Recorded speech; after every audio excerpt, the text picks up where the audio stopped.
Hello, the amazing Immigrant Magazine TV family. Welcome to another edition of the Immigrant Magazine Weekly. I'm your host, Pamela Anchang.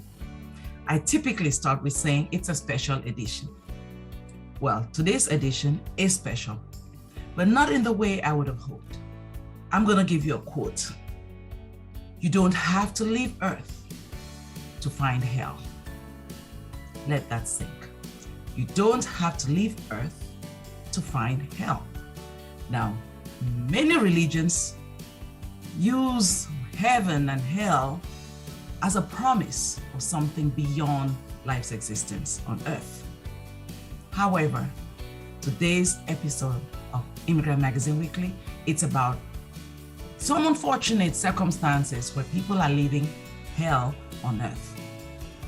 It exists, unfortunately, in a country called Afghanistan, where girls as young as 2 months old, get this, 2 months old baby girls are sold off to marriage.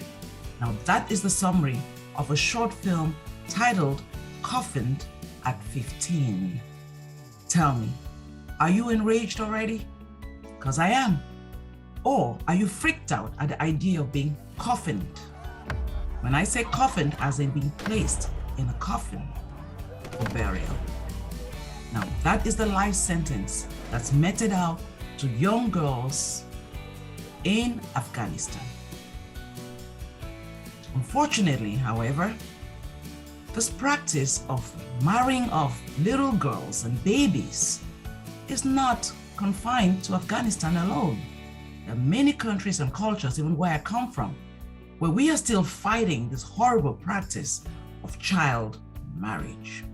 If you are upset, just like I expect you to, and I am, then let's band together and support my guest, the courageous filmmaker of Coffin at 15, Gayatri Kumar, who is on a mission to expose and destroy, eradicate this horrible practice.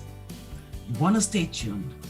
But first, if you are visiting us for the first time, welcome. And please do me the honors of subscribing to our channel by clicking on the subscribe button here below, hitting the like button so that YouTube will share this content so that we can take action.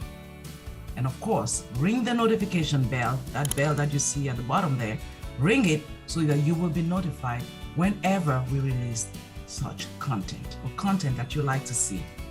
And also do me the honors, like me on Facebook and Twitter. Follow me on Facebook and Twitter at Pam and Chang, and also like us at the Immigrant Magazine on Facebook. Without further ado, let's get to it and let's bring on board this courageous filmmaker of Coffined at 15, Miss Gayatri Kumar, to the show. So welcome to the show, Gayatri. Did I pronounce it correctly? Yes, better, yeah. Thank you. No, Thank you for being with us today. of course, I'm excited to be here, yeah. So I've seen your film, but before we get to it, I want you to tell our audience a little bit about yourself, Okay. in a nutshell. Yeah, so, I'm a writer and director, and I was born in India, but I grew up mostly in Virginia and New York. I went to film school. I knew I wanted to be, doing something in film from a very young age.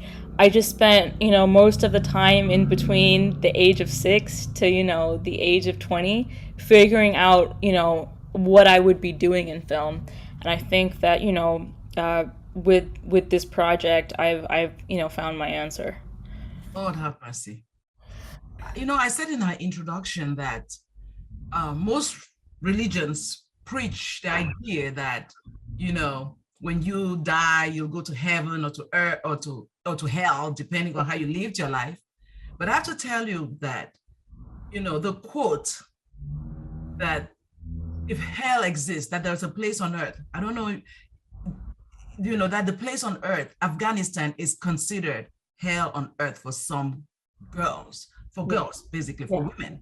Yeah. And that is so daunting because child marriage is not unique to Afghanistan, Mm-mm. right? Yeah. Even in my culture in Africa, there are people, and we're trying to eradicate that practice. Yeah. But can you tell me why the case of Afghanistan is so particularly unique? Right. You know, there are, even like I'm from India, there is child marriage that's still prevalent there, especially in places like Rajasthan and stuff like that. So it's not something that is only in Afghanistan. But, when you talk to women from Afghanistan, and this is, what really started sending me down that spiral, is that every one of them, and I've talked to so many, some of them child brides, some of them not, they say that Afghanistan, you can't find a happy memory there, And when I spoke to all of them, I tried to dig out some good things, some good memories, but every time it was a story worse than the other. So I myself became very hopeless in the sense that I was like, well, there's got to be something, but every time it was so bad. Now, Afghanistan is actually ranked as the worst place to live, by there's a survey, GWIPS, and they basically, investigate and they have reports every year. And Afghanistan is ranked as the worst place in the world for women to live. So many reasons, but you get behind it, it really comes down to respect. Because even in India, okay, there will be a lot of a lot of places where child marriage happens, and like you were talking about, even in parts of Africa, there is still, you would find some kind of love, some kind of respect for women, right? But the thing is, in Afghanistan, their status has come down to that of a goat, and I'm not exaggerating when I say that. So, the thing is that, when you look at it, it's, I was speaking to our research analyst, and, I was writing down parts of my story. So I said, in the village, how would, the father approach his daughter if it's her birthday or something like that? Would he hug her? Would he kiss her? She's like, no, no, no, no, no. No, no, no. He would not show any of that kind of love. There's so many things, like the fact that they don't, if I'm a man and I have a wife, I will not address her by name so much. I will address her like, let's say our kid's name is Habib. I will say Habib's mother, Mhm. but I will never say Rihanna's mother. I will never call her by the name of the daughter, because my prestige and my pride comes from the fact that I have sons. How many sons can I have? There's a lot of things, women, for example, in rural Afghanistan, you'll find a lot of cases where women are not even allowed to enter or leave from the front door of the house. There's a back door made for them, like how you would make for an animal. Mm. Okay? So there's so many little things that when you put it together, where are they left off to, It's, the worst thing is not about, child marriage exists, but it's about how you weaken somebody mentally, right? When you mentally make someone believe that they don't matter, then they begin to believe they don't matter. And that's the worst type of imprisonment, the worst type of slavery, the worst type of anything, is that, enslave the person from the mind. Mm. So that's what I think, is really happening with the women over there. That is what you just said. You said that women are relegated to a status of a goat. So I was thinking, well, slavery. Now after you've explained this, yeah, that is like the status of a goat. And you know something? I read an article, really, just what you also mentioned. A woman said in an article, she said, Afghanistan is the worst place in the world for a woman. Now you've explained, and I was like, how can it be? Because I know women back home in Africa who also experience horrible, treatment. The idea of calling your child in Africa actually is kind of like my name is Pamela, and someone will call my mom Pamela's mom, Yeah. Mama Pamela, Yeah. and stuff like. But it's more of an endearment. But now you've broken it down to say they have to, the man finds his pride in having the son. So even if, so it wouldn't be Mama Pamela, it'll be Mama Paul, Yeah. Bob, or something like that. And Yeah. so what does a man who has no sons do? That is just horrible. That's another show for another day. Okay. Yeah. Yeah. Listen, I'm just so, because I was curious because you're from India, right? Mhm. And we know that, I mean, oh, like once a week at least, you will hear something horrific about women, how they're treated in India. And, there's so much also going on there.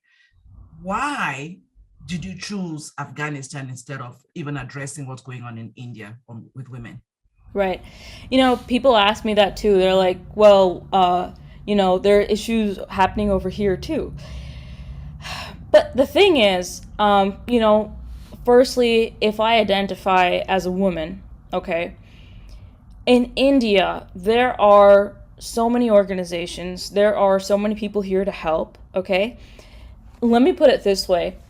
The refugees, the Afghan refugees that fled from Afghanistan came to India, you know what they call India? They call Yeah, India paradise. Lord. They say this is the best place to live. We have found our lottery ticket. So imagine then where Afghanistan lies in comparison to India. And I found it very strange. I'm a woman. I care about women's rights, okay? And if I'm a woman who cares about women's rights and I'm a filmmaker and I want to make something on women, it would be absolutely, I find it absolutely crazy that nobody points their cameras there. Right. Because, first of all the countries have left. They're all alone. Nobody's going to dare step in if they want to live. So what? They're going to keep on screaming. Nobody's going to hear them. So the thing is that I went to the worst place. It's like if you're in your house and you're watching TV, right? And let's say, Pamela, that, a fire starts in the kitchen. Are you going to keep on watching TV or are you going to attend to the fire, right? So even though, the kitchen is Afghanistan and the living room is India and India is my place and I like it here, I should focus on, oh, look, the couch isn't clean. I should focus on this. No, there's a fire there, though. And the thing about fires is that they spread and they can come here too. So my first, action was, well, I have to focus there. Nobody's like, hey man, you got to put down the fire there. So yeah. No, that makes complete sense. And you know what? We are the change we're looking for. That's a statement that is often said, but that's true. And I'm so proud of you for doing this because, like you said, no one's paying attention to those Afghan women. I'm sure the organization's doing something, but you know what? All our efforts count. All our efforts count. And so I really want to ask you, so what really is the reason, though, why they're selling babies as young as 2 months old? What did you find out about that? Yeah. Child marriage is one, but by the time a baby is born, someone has already pegged that baby and said, that's my wife. Some old, whatever kind of dude, I don't even know. How does that happen? And why are they doing this, though? Yeah. So, child marriage, of course, is not new. It's been happening for a long time. I can tell you, when you read about any case of child marriage, there's usually, a strong reason that comes down to money. Either the father has a loan he took, he can't pay back. Okay, we'll pay with your daughter. Or, there are a lot of also cases where, the father was irresponsible, betting, gambling. But then there's also cases where they literally they don't have anything to eat, so they come down to selling their kids. Now, with the Taliban back, okay, the thing is that the UN had predicted that 95%, more than 95% of Afghanistan's population is going to be below the poverty line. Can you imagine almost your entire country is poor? Can you, that's just crazy, So what's happening and what does poverty look like, Pamela? Poverty looks like this. You eat bread, okay, for your meals, but now you have flour. You're just too poor to afford the ingredients and the materials to turn that flour into bread. So now you're eating raw flour. Oh, Lord. That's what's happening over there. People are selling their kidneys to get food. And when that, is not able to sustain them, then they go for selling their kids. So that's, really when it comes down to it, majority of the reason is this. Yeah. But is there a cultural component to it as well, though? The cultural component, I would say, is that Yeah, women are married off early, you know, and that's been happening a long time, but not so early as like not 2 months old, Months. not not 5 years old. I mean, that I think, parents don't want to. And it's not like a parent is evil, like nobody's evil. But the thing is that, it's about how long can you sustain under the pressure before you turn into that guy that does this. So I guess my question would be this. When they leave Afghanistan and go to India or come to the United States as refugees, are they continuing to practice this horrible, barbaric activity of marrying of children? No, I haven't seen that. And I've met with several refugee families. There's one family that came from Helmand, which is actually the place where, I've set my story in. And, they're a big family. They don't, and the thing is, even over here in India, a lot of them don't get jobs. People don't hire them because they're refugees. And there's certain rules where, you can't get a job until you have this specific type of document, blah, blah, blah. They have a lot of kids. How are you going to pay? So even in those situations, they are not in this practice. At least I haven't witnessed it myself or heard of it here in India. So that's the good thing. But yeah, the thing is that even in that situation, there's a way to live with dignity.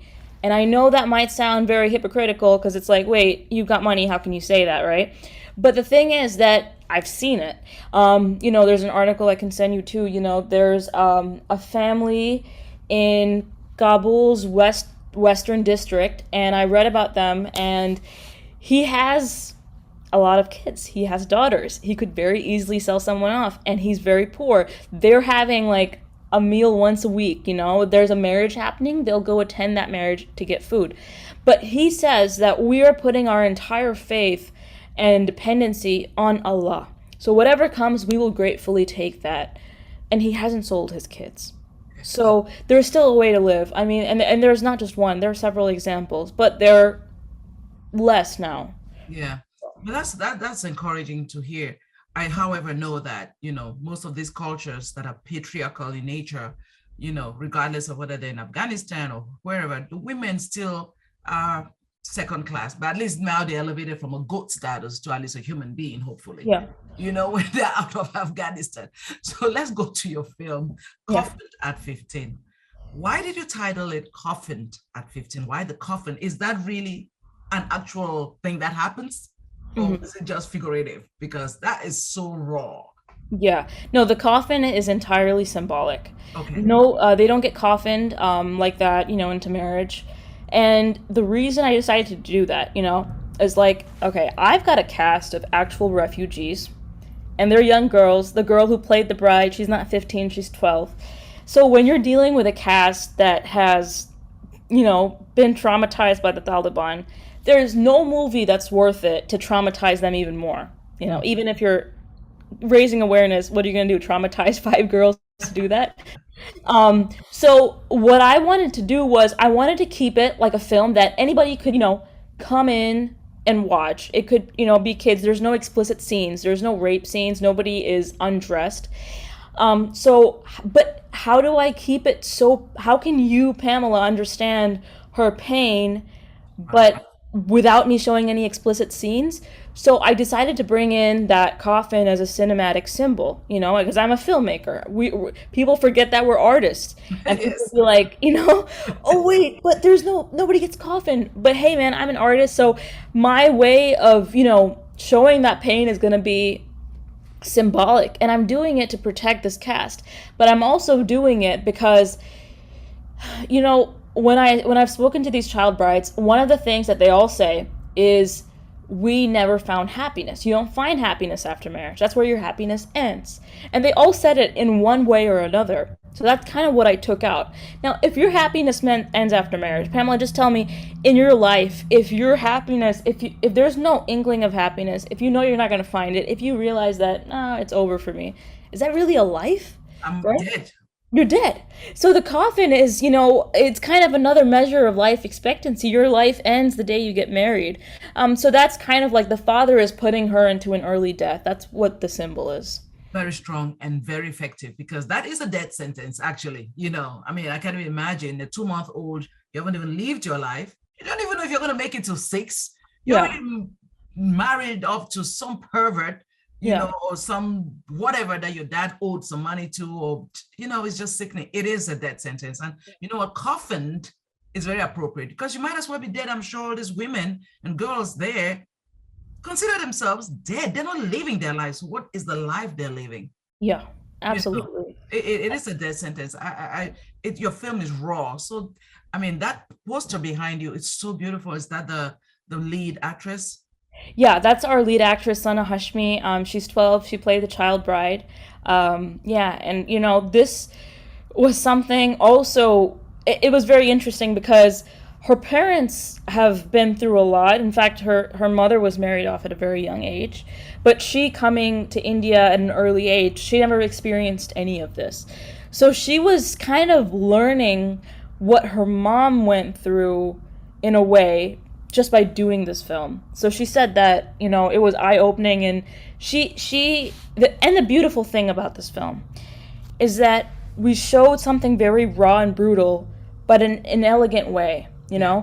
And so the thing I'm most proud about is that our cast came out of this not depressed, not, hopeless. They came out of this rejuvenated and inspired. And now, Sana Hashmi, she just moved to Canada yesterday with her family, so that's really great for them. But now she's saying that I want to do something. I want to do something for the women there. I want to help, that's the kind of impact it had. I'm really glad. So that's what I was going to ask you. So what do you want audience when they watch this film? We all want to feel, I'm just talking to you, I'm feeling hopeful, because you're taking some action, and I can see the future of Afghanistan, out of Afghanistan, taking action. But we need more. We need Yeah. more activism. So what are you hopeful that people will take, and what can they do what can we do, really? Yeah. Well, there's nothing that people say, oh well, you can't, how can we help, and it's Afghanistan, it's so far away. What can one person possibly do? Like, is it even worth it? People give money to charities and it's like, oh, I don't even know where it's going. Okay, well, my answer to that is this entire film started off with actually us helping a child bride. A mother was about to sell her daughter, and my research analyst told me I sent money through Western Union to her brother, and they still send me photos to show me that their daughter is still with them. One soul, one girl doesn't have to get married to some 60-year-old man and gets to live with her family. That one soul, that's worth it. That you feel like you're floating 5 inches from the ground. And just to give you an example to people that, might say that, is it worth it? There's a saint, Anne Catherine Emmerich, a German saint, and she had the power to be able to see the lives of other saints. So she saw the life of Jesus Christ, it flashed before her eyes. And there's just one little thing I'd like to tell you. The day before he was taken by those Roman soldiers, an angel came down to show him everything that would happen. He would be crucified. He would be betrayed by Judas. All of these terrible things will happen to you. You still want to do this? So he said, if I go through all of this, will even one person's soul be saved? They said, yeah. So he said, let's do it. That is the example that, we should really strive for, I think. And so the way that people can help, what we've started doing is a bread movement in Afghanistan. We have people there. What we do is, people are like, with the bureaucracy and the whole red tape and stuff, you have to have an organization. It needs to be registered. I don't believe in that. I say those girls are being sold. They don't give a crap about if your organization is registered or who's heading it. They couldn't give a crap. We just get money there as fast as we can in any way that we can. So, either it's through Western Union or it's another route that we take. And we give money to the contacts we have there. They get bread made at the tandoor, and they go to women and their children door to door on the streets. They travel by car, and they give them bread. They hand deliver it. So they know it's getting to them. And the thing is, in Afghanistan, girls are being sold because families need to eat. If you can give them the money, if you can give them the bread, the chances that that girl is going to be sold start to drop, you see? So what you're doing is you're saving their future. You're keeping them at home. So, and the worst part is that, the man that we know over there, he told me that there was a Hazara woman selling herself at the tandoor for $20. You know how much $20? That's like spare change. That's like money you find in your car's cup holders, And man, if we can just take that spare change, your spare change could spare a life. So, I think that there's so many ways to help. And because of the interest that has, we had a Indiegogo campaign. So we've raised money and I've been sending that money to them. And we send you videos, where the family will read a blessing in your name. So it's going to them. When people get very suspicious, like, oh, is this even real? Are you guys even doing this? I mean, man, why would we not? People get suspicious about stuff like this where they don't think twice about getting some kind of dress that, oh, it may fit, it may not fit. I don't know if it looks good. They'll spend $100 on a dress. But here it's like, I don't know if I should give them $20. I don't. Ridiculous. It's ridiculous. So there's, yeah. Is there a website? Is there a link? How do they get this?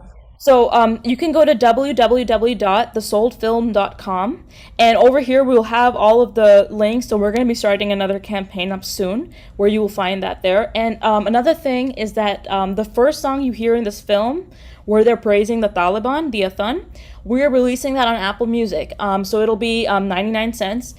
And whatever money, whoever buys this, all that money is going to be raised and it will go to providing bread to these families. One bread costs 13 cents. So 99 cents, you can buy several bread there. More people buy it, the more people we can feed.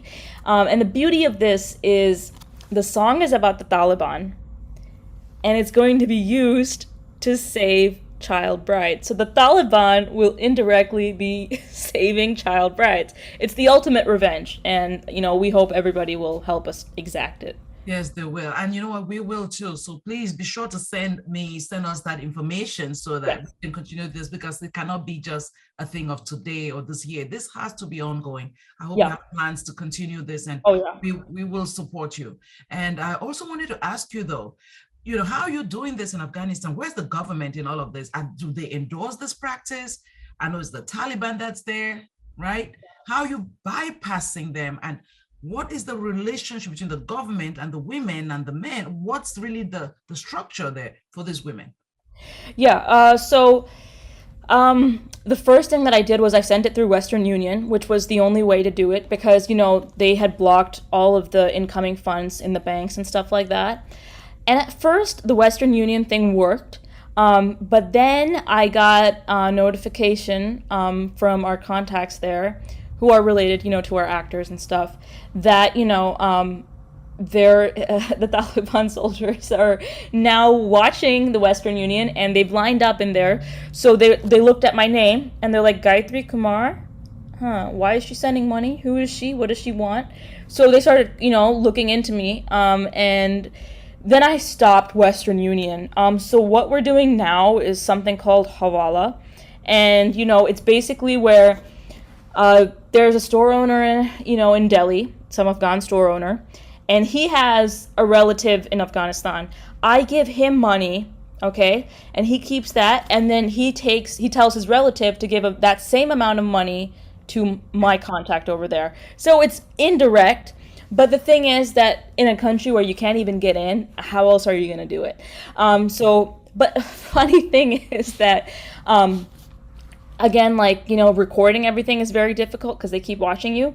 But we managed to get some videos, and I have a video of the bread movement if you would like to see. I'll send you the link.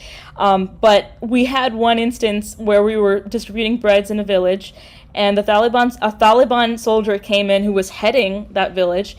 And he was very suspicious as to what was happening, and he's like, "Why are you making a video? You can't make a video in which a woman is present, even if she's wearing a burqa. You can't capture her on video or photos.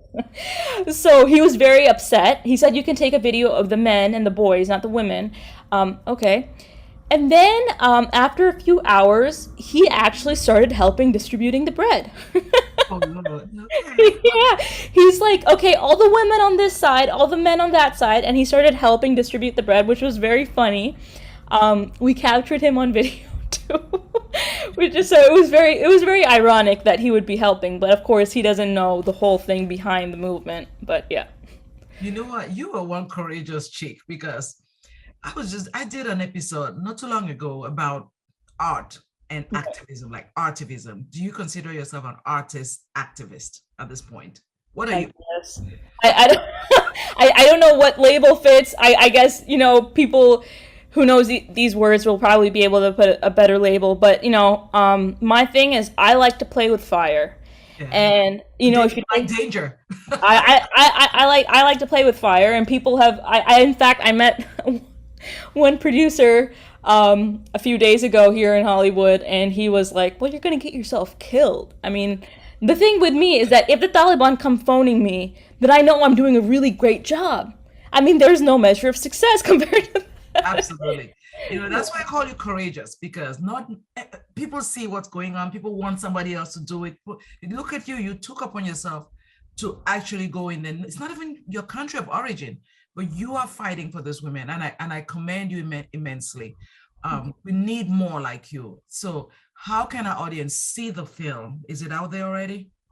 Right now, the film is in the film festival circuit. So just premiered in LA. But as soon as we have more premieres coming out, I'll be posting that on my website, www.thesoldfilm.com. So if it's in your city, if it's playing in your state or your country, you can definitely go to the premiere, and we'll be after the film festival circuit, we're going to be distributing it. So hopefully maybe Amazon Prime or Netflix is our goal, but we'll see. So that will be something later in the year. It's going to happen. And I promise you that we will do our best here at the Immigrant Magazine to make sure this film gets seen by as many people as possible. Like you said, everybody's life, one soul is worth saving. I've always felt that way. I feel that same way too. So Yeah. we are a kindred spirit in that regard, because we are the hope, we are the change that we want to see. Who are we waiting for this Yeah. world? Who are we Exactly. waiting for? What are we waiting for? I know it takes you, it takes me, it takes someone that's watching this right now to Yeah. say, you know what, I'm going to do something about it. And like you said, if we let it happen over there, it could happen right here. Oh yeah. You know what I mean? I mean, Right now, Pamela, we're human. look at the school shootings, right? Tell Could me you about it. imagine that kids would be risking their life by going to school?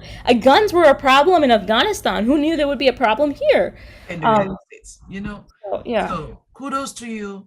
And please, everyone that's watching, make sure you see the film Coffined at 15, where little girls as young as where babies are sold into marriage and they're not even treated well, So thank you so much, Gayatri. Thank you, Pamela. Thank you so much. And please come back with any updates. Sure. Okay. But be sure to send me all the things that we talked about, whatever is going on. I need the links to where people can contribute and donate. Coming from Africa, I know how we send money. Sometimes it's not through Western Union. We look at the easiest way, or you go give the money. Please trust that the money is going to go where it's going to go. And even if the worst case scenario, that somebody feeds their children, that's not so bad. At least the money got to Afghanistan, helped somebody. So please, that I know you're going to do your best. So we will make sure that all of this information gets out there. Thank you so much. Thank you, good Pamela. luck with everything. And Coffined at 15. It's really something to watch and something to behold. Thank you, Pamela. Thank you so much. Thank you. You're welcome. We've come to the end of our show. I hope you enjoyed it. And if so, please share your opinions with me in the comment section or send me an email at publisher@immigrantmagazine.com. I hope that you subscribe and invite others to subscribe to this new and revolutionary channel, TIMTV, Voice of Immigrants in America. Be sure to follow me on Twitter and Instagram at Pam Anchang and like us on Facebook, The Immigrant Magazine. See you next time on Immigrant Magazine.